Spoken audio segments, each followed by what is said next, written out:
बिस्मिल्लाहिर्रहमानिर्रहीम।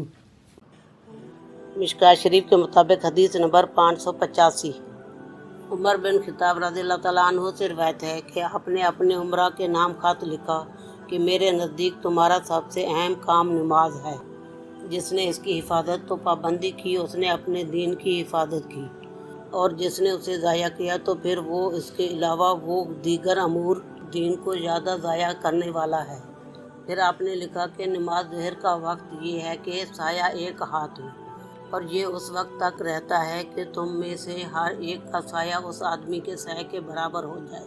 और नमाज असर का वक्त ये है कि सूरज बुलंद सफ़ेद और चमकदार हो, और इतना वक्त हो कि सूरज गुरूब आफ्ताब से पहले 2 या 3 फरसख तकरीबन 10 या 15 किलोमीटर का फासला तय कर सके। और नमाज मगरिब का वक्त वो है जब सूरज गुरूब हो जाए।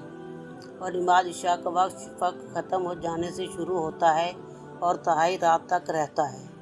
बस जो शख्स सो जाए तो अल्लाह करे उसकी आँख को आराम हासिल ना हो। जो शख्स सो जाए तो उसकी आँख को आराम हासिल ना हो। जो सो जाए तो अल्लाह करे उसके आँख को आराम हासिल ना हो। और सुबह का वक्त वो है जब सुबह सादिक हो जाए लेकिन सितारे अभी नुमाया हों।